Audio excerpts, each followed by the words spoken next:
Hey there team, I'm on the 5.0 PTB today that just came out with the Resident Evil chapter. We're going to be taking a look at, our boy the Nemesis and his perks, as well as his power, and just taking a look as well as the survivors, and don't worry, we'll get there. But yeah, I just wanted to go through these and give you my first impressions and how the perks are and where they sit and how strong I think he is. And then, a little bit later, we'll get into playing a game with him.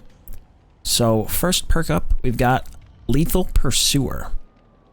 You've been designed to track down and eliminate targets. At the start of the trial, the auras of all survivors are revealed to you for 7 seconds. Whoa, boy. This is an interesting perk, man. This really conflicts me because I feel like it's on par in strength with Corrupt Intervention, in that you can basically see where the survivors are and prevent them from doing generators. The only problem is it becomes a dead perk after 7 seconds, and I don't like dead perks at all. I think this is going to be used a lot, by certain specific people.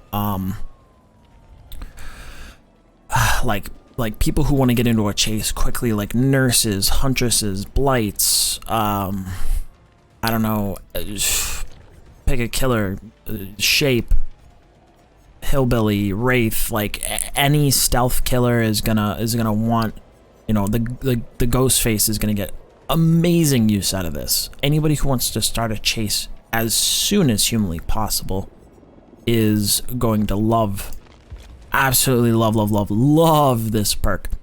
Now obviously the only problem and downfall with this perk is, like Corrupt, after it's gone, it's gone. It's not going to give you any value after that. So you really have to, you have to plan the rest of your build accordingly, to make sure that you're able to, actually play with only 3 perk slots. So you've got Hysteria next. You know how to brutalize one member of a team to cause a panic. Whenever you put a healthy survivor into the injured state with a basic attack, all injured survivors suffer from the Oblivious status effect for 30 seconds. Hysteria can only trigger once every 60 seconds. This is kind of interesting, because there are, a number of killers that don't really use their basic attack all that often. Off the top of my head, you've got, Trickster, Blight, Demo, Twins to some extent, Executioner to some extent, Legion sort of. Well, Legion actually wouldn't really get any use out of this, unfortunately, because their first hit usually is, just a frenzy hit. But like otherwise, somebody like the Spirit or Clown or, the Pig and, a few other people would get pretty good use out of this, I think. It would be interesting to be able to just hit somebody, watch them leave, and then because, everyone else is oblivious, you can go hunt them down and they won't hear you coming, which is kind of interesting. I like that. I like that idea of just kind of the hit and run. Now, obviously, first person I think of whenever I think hit and run is Wraith, but Wraith already kind of does it with the fact that he has a bell. But you could use it on maybe the Clown, maybe the Doctor. It's really hard to say. I don't know actually who would get too much use. Maybe the Plague would get some decent use out of it, actually.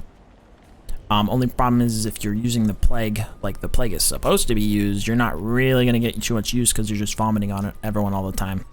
But yeah, so maybe just like Myers and maybe the Doctor and like Trapper to some extent. But I don't really see this one being too good.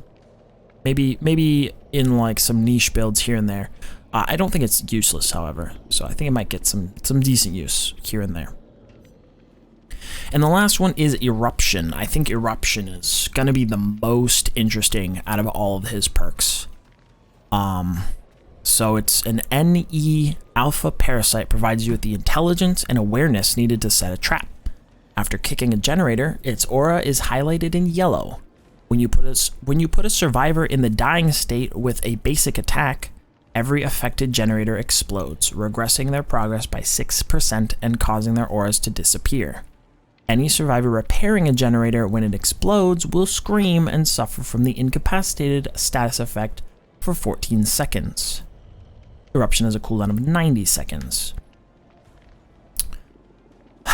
So, this is interesting, because there's a lot of questions that this immediately raises. So, first question is, when it says after kicking a generator, its aura is highlighted in yellow, does that mean just for you, or does it mean for the survivors? I assume it means for the survivors, so now once you kick a generator, they're not going to know if you have eruption or if you have Trail of Torment. You know, it's gonna be, you know, because if it's Trail of Torment, they're gonna want to go touch it. But if it's this, they're not gonna want to touch it. But also, if they see another yellow generator, they're gonna think it's the one Nancy perk that I can never remember because nobody uses it. Better Together, I think is what it's called.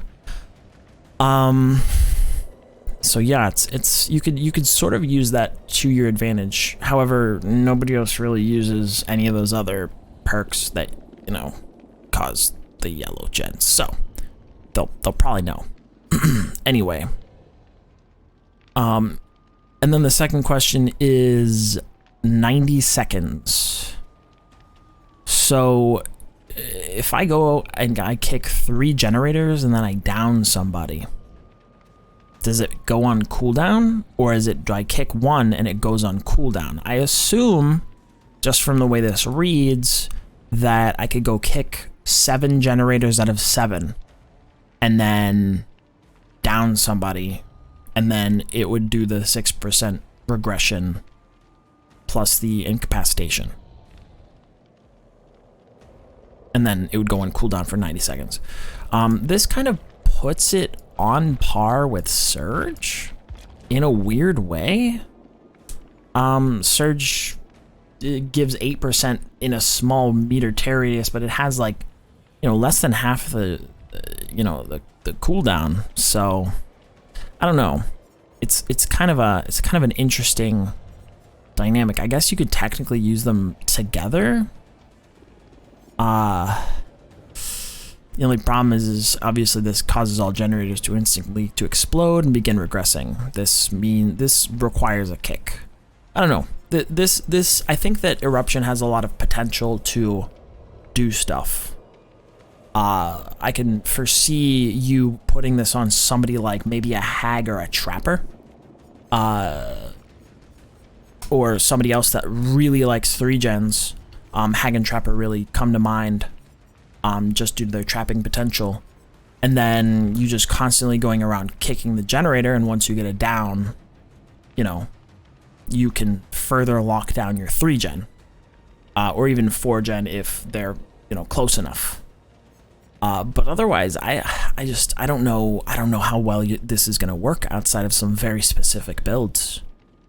I don't know. It's gonna take some testing. I feel like you could use this with something like Trail of Torment, or maybe even like Dragon's Grip. They share a pretty similar cooldown. I don't know. That's pretty interesting. It's an interesting perk for sure. But yeah, let's get into his power and then his add-ons. T-Virus. A virus that causes extreme mutations and can be transferred to others. Its effects heighten aggression and strength within the Nemesis. Special attack, Tentacle Strike. Press and hold the power button to charge an attack. Once charged, tap the attack button to unleash Tentacle Strike. Hitting a survivor with Tentacle Strike afflicts them with the contaminated status effect and increases your mutation rate.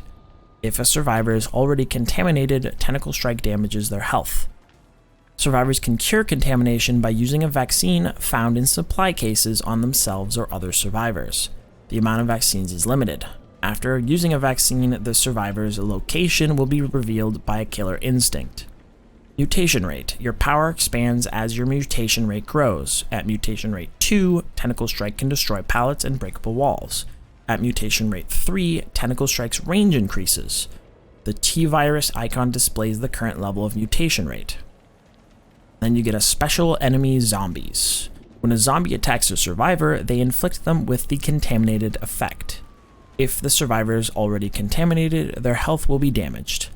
Zombies can be destroyed by a tentacle strike to increase your mutation rate, and survivors can destroy them with pallets. Destroyed zombies respawn after a short time.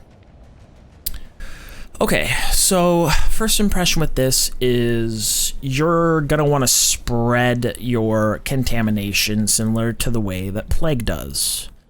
You're gonna want to, contaminate everyone as fast as possible so you can get mutation rate 3, get everybody contaminated so you can go around hitting them with your tentacle strike for damage states. Depending on how fast it occurs, the destroy of the tentacle strike could be amazing. The destroy of the pallets and breakable walls could be amazing. But if it's something like blight speed, which is technically even slower than the regular kick speed, then it won't matter. The only thing that's going to be nice is the fact that it might be a little bit range depending on if you're at, mutation rate 3. But yeah, I mean, it's remained to be seen. I haven't even played with the guy yet. So, let's get into his add-ons, starting from Brown. Visitor Wristband, an electronic umbrella wristband for visitors to the facility. It also doubles as a tracking device. Moderately extends zombie detection range. I wonder, it doesn't say, but I wonder if the zombies just kind of wander around, and once the survivors get into a certain range, the zombies will chase them. Or if the zombies will provide some sort of tracking via killer instinct or something. I don't know. I assume it's just like the AI detection. In which case, that's kind of whatever. I mean, we're gonna have to see how the zombies play. That's kind of a neutral add-on right now. STARS Field Combat Manual.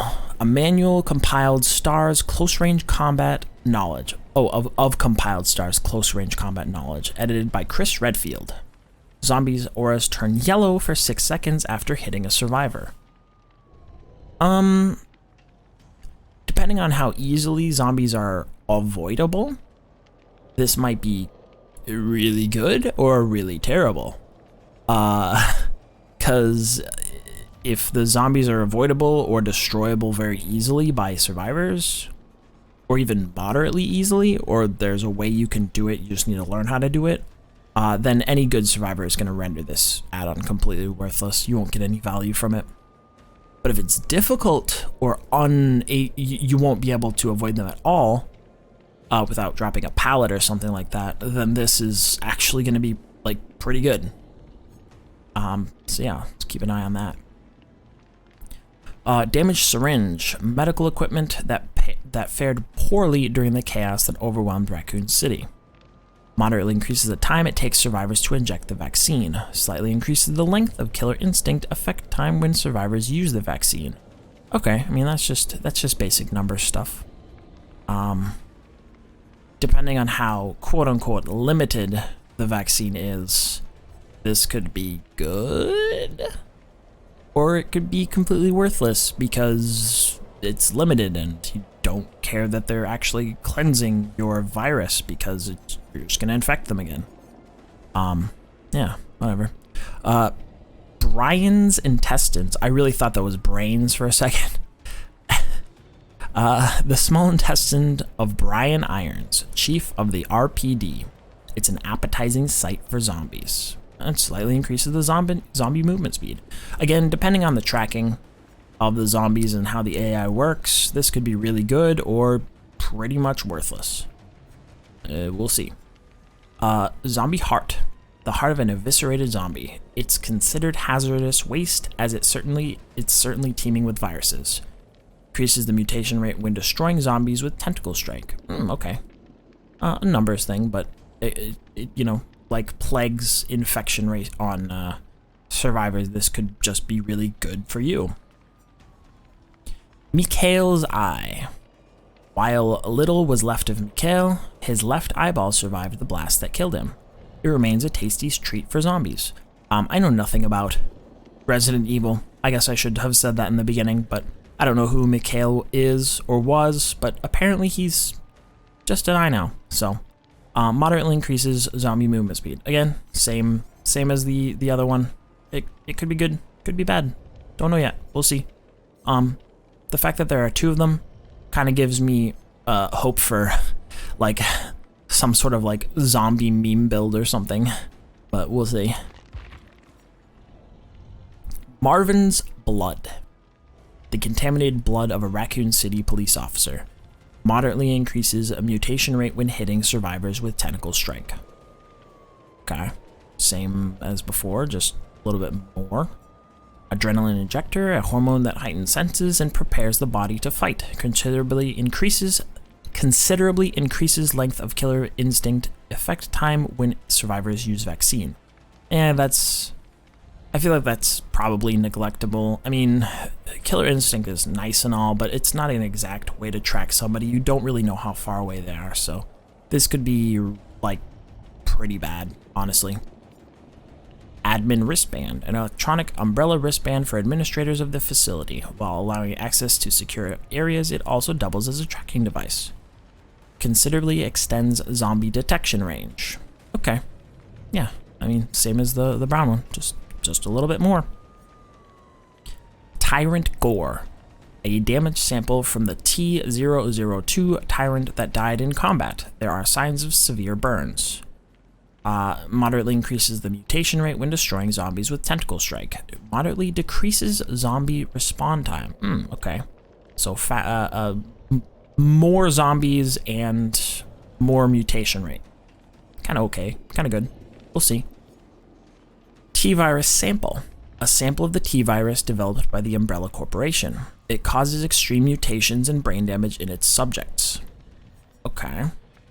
And considerably increases mutation rate when destroying zombies with tentacle strike.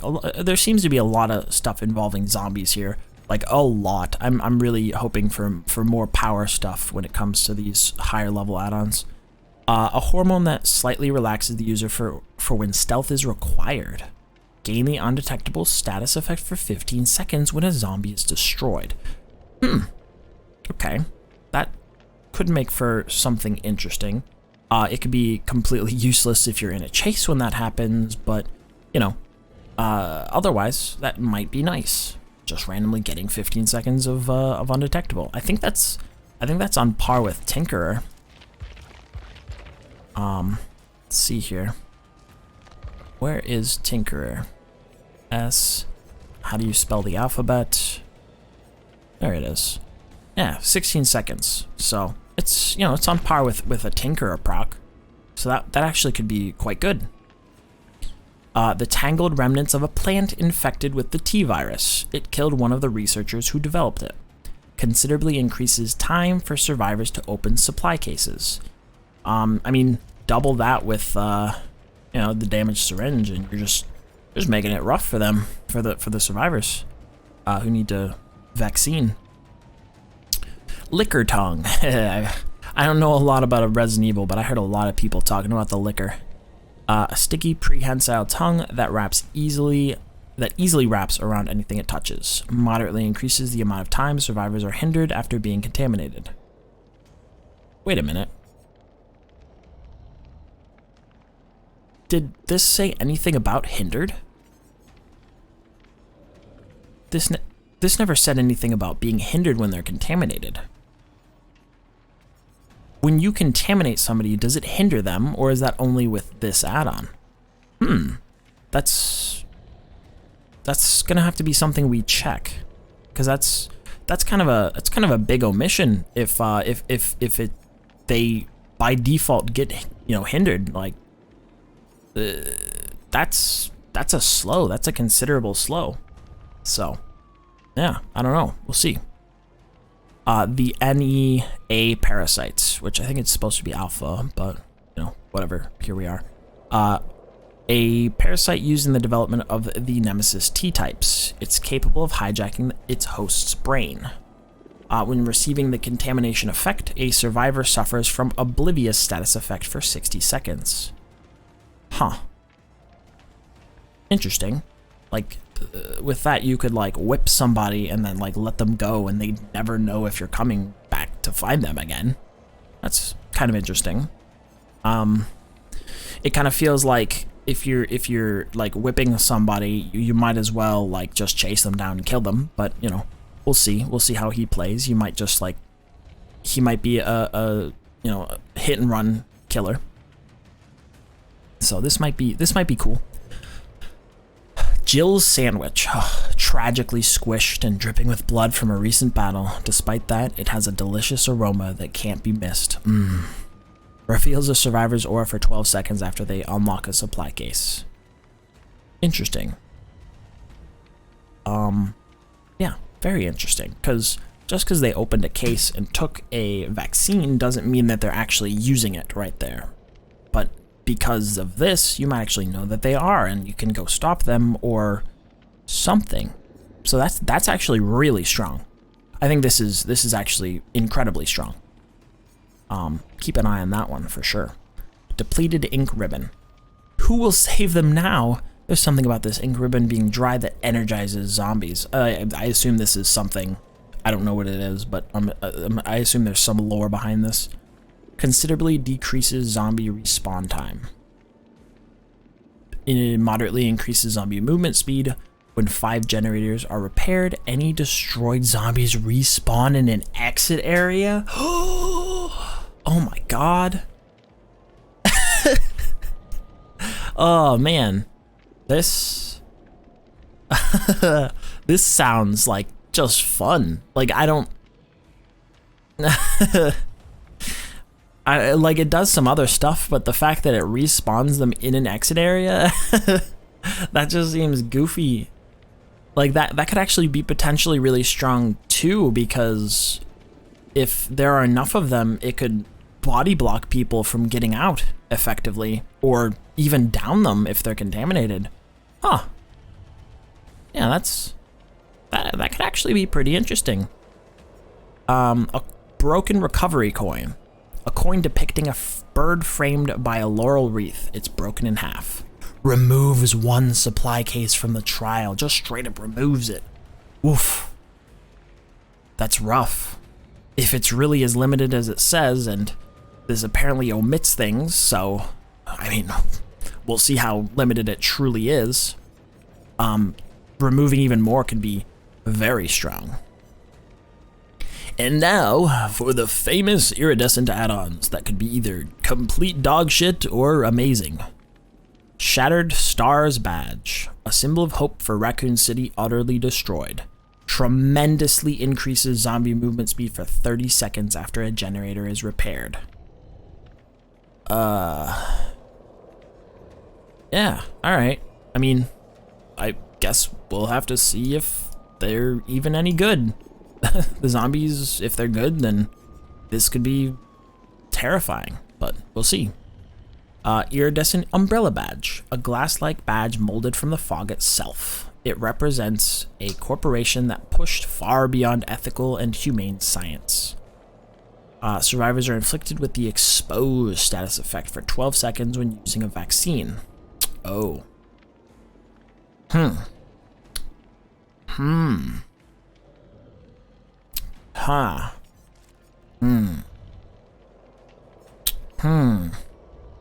Yeah, Ooh, ha. Okay. Yeah, that's interesting. Well, I suppose you could use it with, like, Jill's sandwich to see if they're using it, and depending on how long it takes them to actually use the vaccine, they could use it immediately, and then you could still have some aura reading. Well, I mean, I guess either way, you're still going to get killer instinct, so you're going to know where they are, so you're going to be like, boom, I know where an exposed person is, so I better go smack him. Huh. Yeah, that's strong. One thing I forgot to check real quick. Okay, so 4.6 and 32 meter of terror radius. So that's nice. The fact that he's just, you know, he's a regular killer. That's good. So yeah. Decent perks. I think this one, the Lethal Pursuer, is really strong. The other two are going to be interesting. Some pretty cool add-ons up in the, you know, the top levels. The rest of them are kind of whatever. I think the only cool one, I think, is the serotonin injector for the undetectable. But otherwise, they're just improving zombies and whatnot. But yeah. All right, let's move on to survivors. So, Leon, we have the first perk is Bite the Bullet. Pain hurts you as much as anyone, but you'd prefer others don't know that. You make no noise, including grunts of pain when healing. There is no noise notification on failed healing skill checks, and healing regresses by only 1%. Yeah, I'm gonna be honest. This perk looks like garbage. Like this perk looks not good at all. I don't see anybody using this really. Yeah. Yeah, no. Pretty meh. Flashbang. You've adapted to a world in chaos and making what you can from the debris. Ugh. After completing 50% progress on any generator, Flashbang activates. Enter a locker while empty-handed and press the ability button to craft a flash grenade. One charge detonates with a loud bang and flashing light, creates a noise notification, can be used to distract or blind.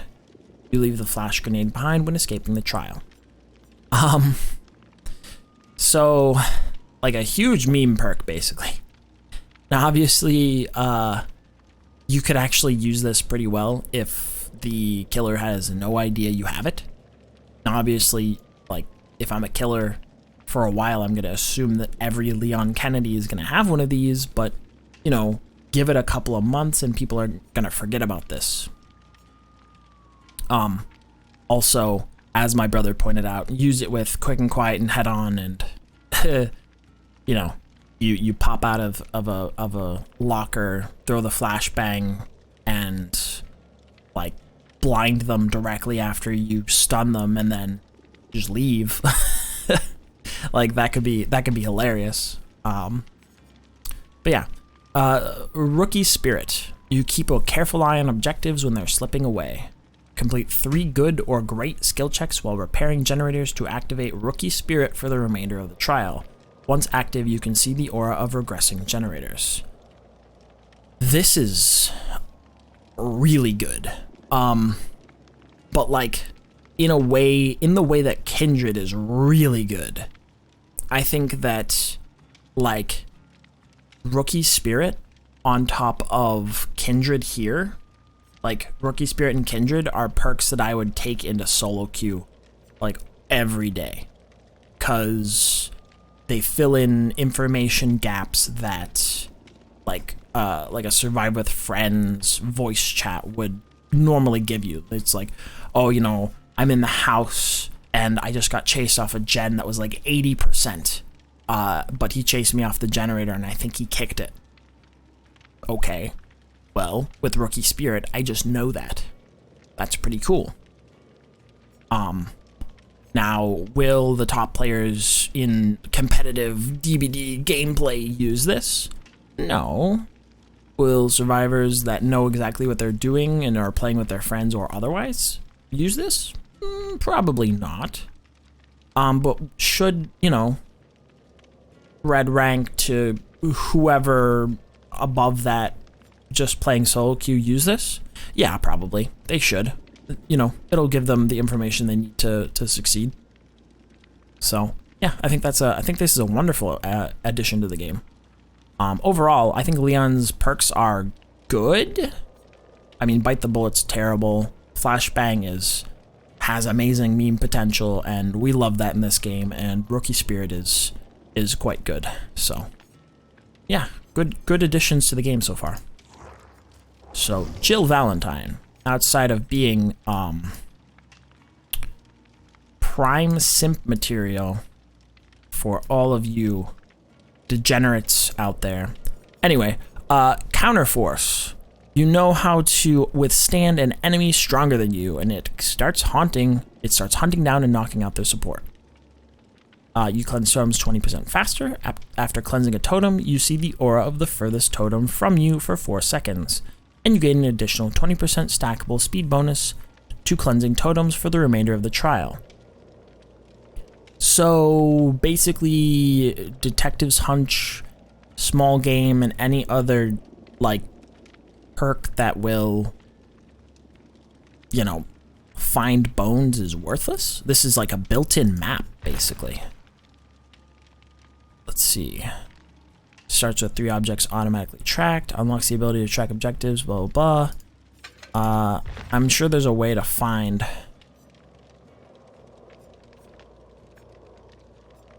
Anyway, it's basically a map built in, but like stronger because you get faster. You can pair this up with inner strength. That's going to be nuts. You can have so many heals. It's going to be amazing. I mean, by itself, it's probably whatever. You can get rid of you can get rid of Ruin Undying pretty fast with that, but otherwise, you know, okay, whatever. Resurgence. You've come back from near impossible odds, and you'll do it again. Gain 50% healing progress instantly after being unhooked or unhooking yourself. Wow. That's very simple, but very good. Wow. That's really good. Yeah, that's gonna hurry up a lot of healing if a lot of people use this. Dude, I could see you using this. Just plop it onto every survivor in a Survive with Friends, and anytime they heal, they'll just heal at a hook, and boom. Boom. Easy. Won't even care. Blast Mine. When direct combat isn't an option, you'll still find ways to strike back. Blast Mine activates after completing a total of 66% worth of repair progress on generators. After repairing a generator for at least 3 seconds, press the ability button to install a trap, which stays active for 45 seconds. Affected generators will be revealed to all survivors by a yellow aura. Only 1 trap can be active on a generator. When a killer damages a trapped generator, the trap explodes, stunning them and blinding anyone nearby. Blast Mine is then deactivated. This is... As somebody who plays killer a lot, I don't look forward to this perk at all. I think that this perk is another kind of meme perk, but at the same time, it's, you know, could be good. It could be a really solid perk, honestly. Like, you could trap a generator and leave it at like 90% and then stun the killer with it just for the lulz, or just to waste some time. Like, it's entirely possible. I don't know. It's gonna be interesting. If survivors can set it off, honestly, you could probably do some like weird extra like blinding, stunning abilities if somebody's carrying a survivor nearby. I don't know. I don't know. It's gonna be interesting. So, Jill Valentine's perks are quite good. Resurgence, I think, is going to be amazing. People will probably sleep on it. Counterforce is going to be the prime bone cleansing perk of all time. Once, you know, you go into a tome and you need to cleanse 35,000 totems, this is the one you're going to want to use. And Blast Mine will probably be used by, like, smart players to stun killers for lulz. I don't know. Yeah. But yeah. What do you think? Tell me what you think about the new Survivor perks and the new Killer perks and the new Killer Power. I'm gonna jump into a few games soon and see how they really work. Thanks for watching, everybody, and I'll see you next time.